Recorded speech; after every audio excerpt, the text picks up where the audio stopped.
आज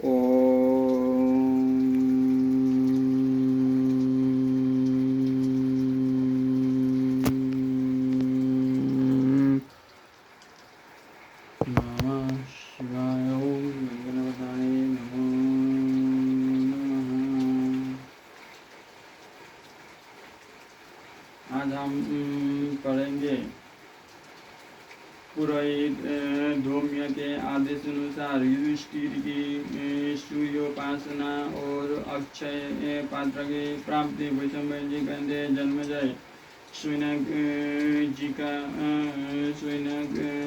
का यह उपदेश सुनकर धर्मराज युधिष्ठिर अपने पुरोहित धौम्य के पास आ गए और अपने भाइयों के सामने ही उनसे कहने लगे, भगवत वेदों के बड़े बड़े पारदर्शी ब्राह्मण मेरे साथ साथ वन में चल रहे हैं। उनके पालन पोषण की मुझ में सामर्थ्य नहीं है।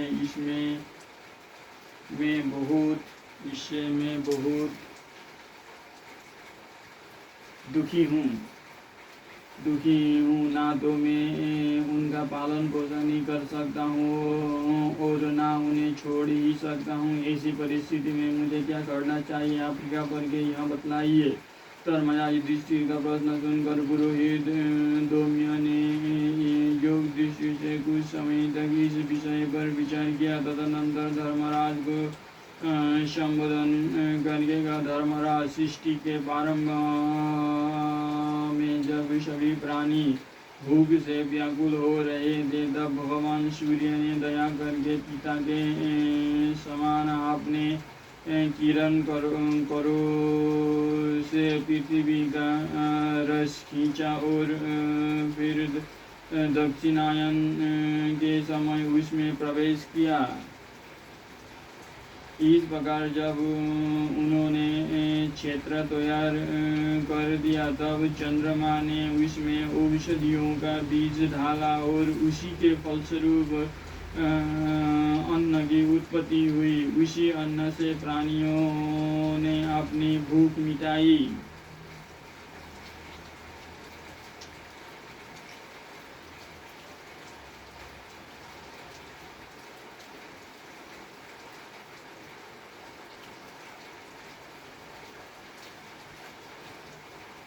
इस प्रकार जब उन्होंने क्षेत्र तैयार कर दिया, तब चंद्रमा ने उसमें औषधियों का बीज डाला और उसी के फलस्वरूप अन्न की उत्पत्ति हुई। उसी अन्न के प्राणियों ने अपनी भूख मिटाई। धर्मराज, कहने का तात्पर्य यह है कि सूर्य की कृपा से अन्न उत्पन्न होता है। सूर्य ही समस्त प्राणियों की रक्षा करते हैं, वही सबके पिता हैं। इसीलिए तुम भगवान सूर्य की शरण ग्रहण करो और उनके कृपा प्रसाद से ब्राह्मणों का पोषण करो। पुरोहित धौम्य ने धर्मराज को सूर्य की आराधना पद्धति बतलाते हुए कहा, मैं तुम्हें सूर्य के 108 नाम बतलाता हूँ, सावधान होकर श्रवण करो। सूर्य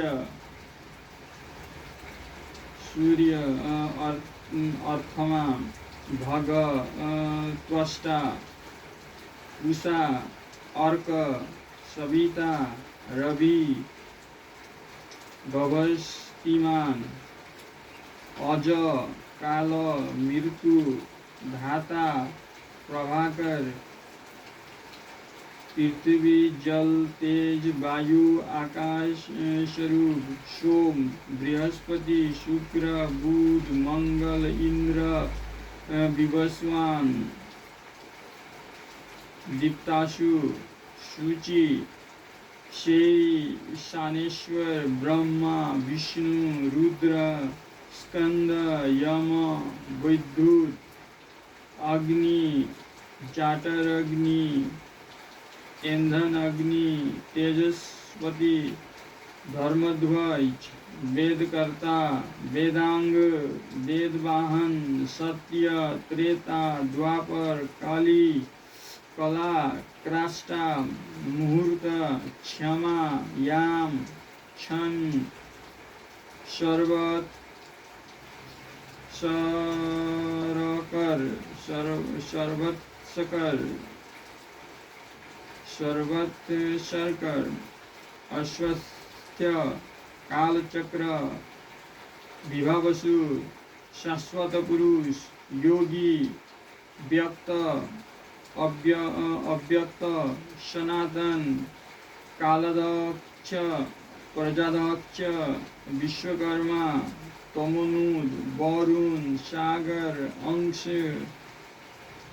जीमूत जीवन अहिरा भूतश्रेय भूतप्रति सर्वलोकनमस्त्रीत स्रष्टा शंबतर्कवान्हि सर्वादि अलोलूप अनंत कपिल भानु कामद सर्वतोमुख शय विशाल वरद सर्वधातु निषेचिता मन सुपर्ण भूतादि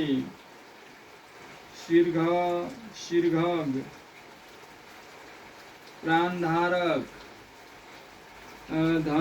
धन्वंतरी धूमकेतु आदिदेव आदितिपुत्र द्वारा सात्मा अरविंदाक्ष माता पिता पितामह स्वरूप स्वर्ग द्वार प्रजा द्वार मोक्ष द्वार त्रिविष्टप देहकर्ता प्रश्नातात्मा विश्वात्मा विश्वतोमुख चराचरात्मा सूक्ष्मात्मा मैत्रेय और करुणान्वित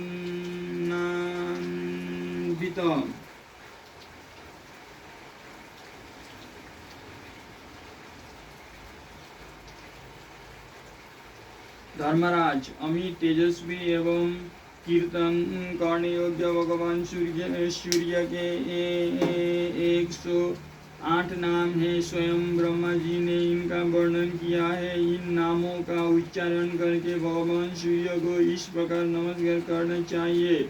समस्त देवता पितर और यज्ञ जिनकी सेवा करते हैं, असुर राक्षस और सिद्ध जिनकी वंदना करते हैं, तपाए हुए सोने और अग्नि के समान जिनकी कांति है, उन भगवान भास्कर को मैं आपने हित के लिए प्रणाम करता हूँ। जो मनुष्य सूर्योदय के समय एकाग्र होकर इसका पाठ करता है, उसे स्त्री पुत्र धन रत्नों की राशि पूर्व जन्म का स्मरण धैर्य और श्रेष्ठ बुद्धि की प्राप्ति होती है।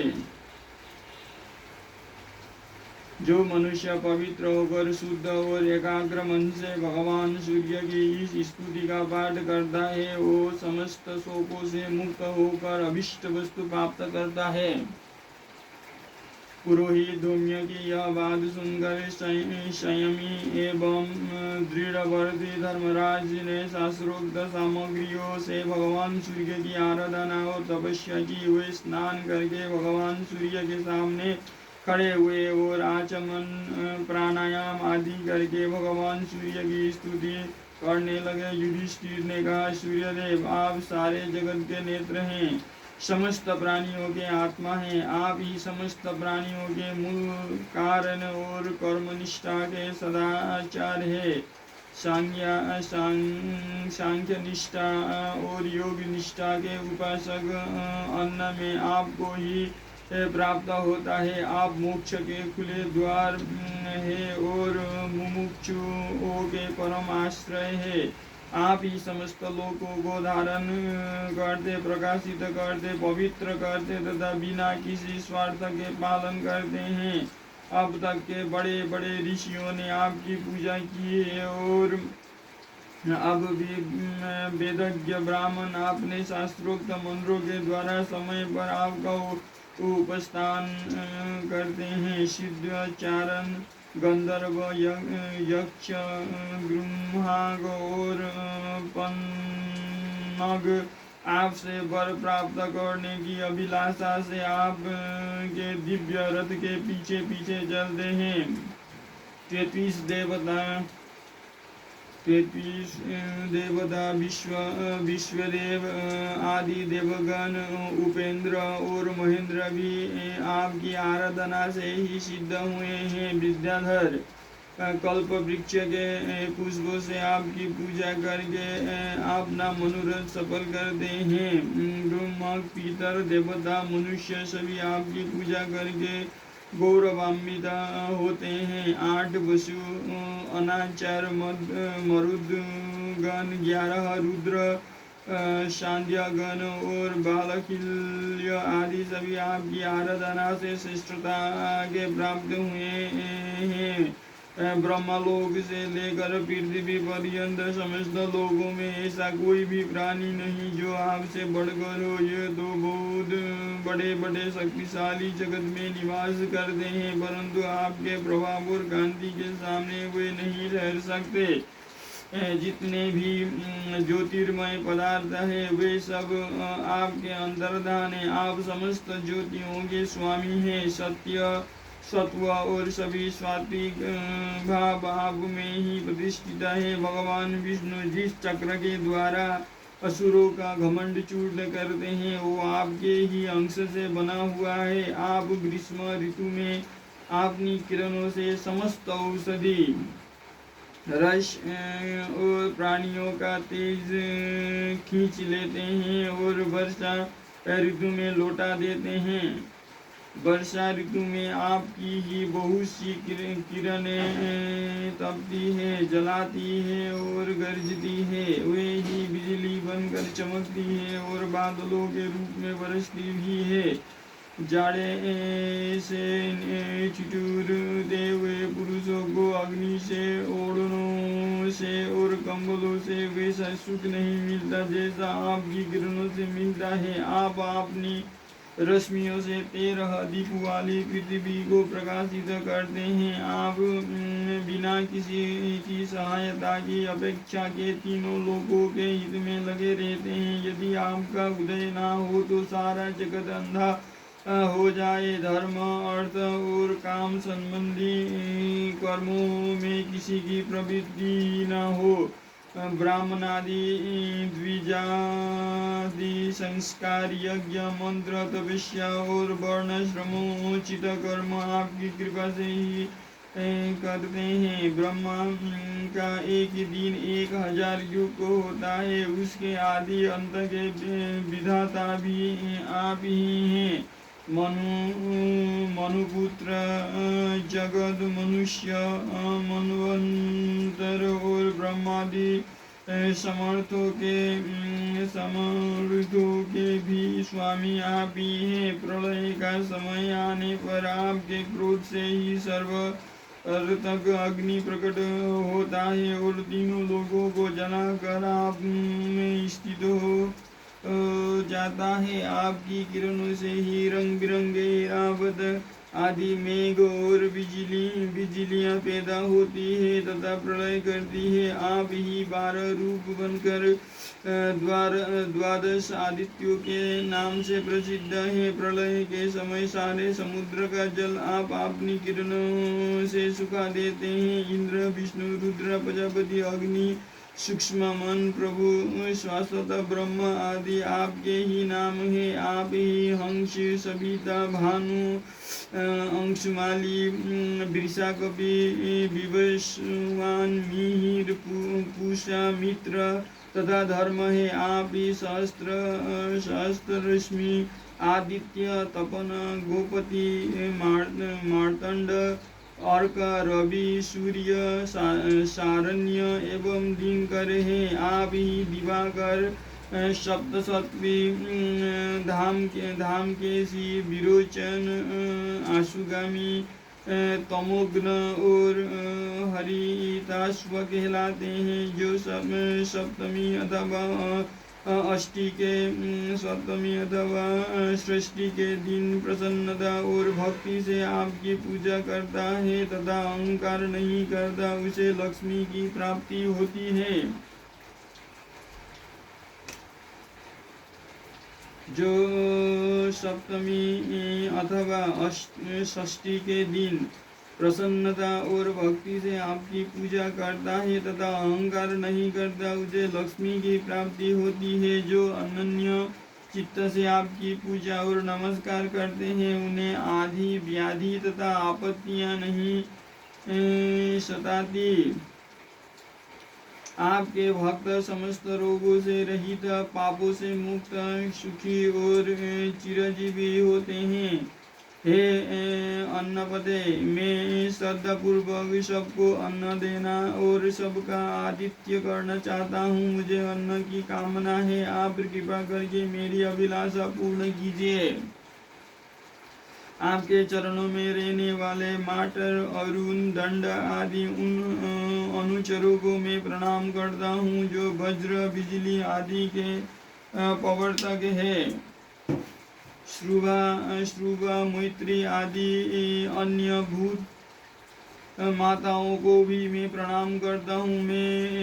वे मुझ शरणागत की रक्षा करे। जब धर्मराज युधिष्ठिर ने भुवन भास्कर भगवान अंशुमाली की इस प्रकार स्तुति की, तब उन्होंने प्रसन्न होकर अपने अग्नि के समान देदीप्यमान श्री विग्रह से उनको दर्शन किया और कहा, युधिष्ठिर, तुम्हारी अभिलाषा पूर्ण हो। मैं 12 वर्ष तक तुम्हें अन्नदान करूंगा। देखो, यह तांबे का बर्तन मैं तुम्हें देता हूँ। तुम्हारे रसोई घर में जो कुछ फल, मूल, शाक आदि 4 प्रकार की भोजन सामग्री तैयार होगी, वो तब तक अक्षय रहेगी जब तक द्रौपदी परसती रहेगी।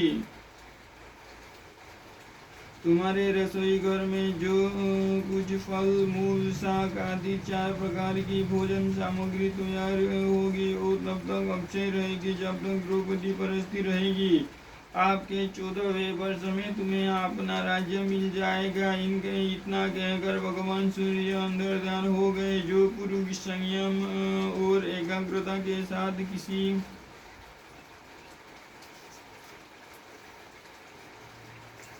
किसी अभिलाषा से इस स्तोत्र का पाठ करता है, भगवान सूर्य उसकी इच्छा पूर्ण करते हैं। जो बार बार इसका धारण और श्रवण करता है, उसे उसकी अभिलाषा के अनुसार पुत्र, धन, विद्या आदि की प्राप्ति होती है। स्त्री पुरुष कोई भी दोनों समय इसका पाठ करे तो घोर से घोर संकट से भी छूट जाता है। यह स्तुति ब्रह्मा से इंद्र को, इंद्र से नारद को, नारद से धौम्य को और धौम्य से युधिष्ठिर को प्राप्त हुई थी। इससे युधिष्ठिर की सारी अभिलाषाएं पूर्ण हो गई। इस स्तोत्र के पाठ से संग्राम में विजय और धन की प्राप्ति होती है। सारे पाप छूट जाते हैं और अंत में सूर्यलोक की प्राप्ति होती है। जन्मेजय, इस प्रकार धर्मराज युधिष्ठिर ने भगवान सूर्य से वर प्राप्त किया। तदनंतर जल से बाहर निकलकर पुरोहित धौम्य के चरण पकड़ लिए और भाइयों का आलिंगन किया। तदनंतर वो पात्र द्रौपदी को दे दिया। रसोई तैयार हुई।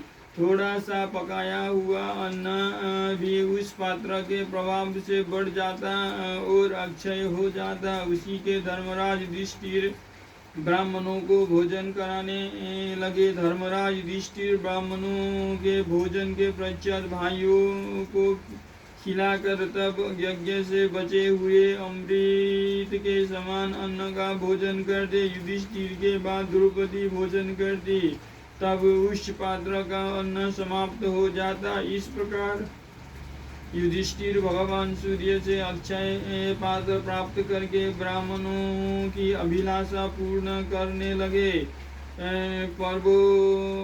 पर्वों पर यज्ञ होने लगे। कुछ दिनों के बाद उन्होंने सबके साथ काम्यक वन की यात्रा की।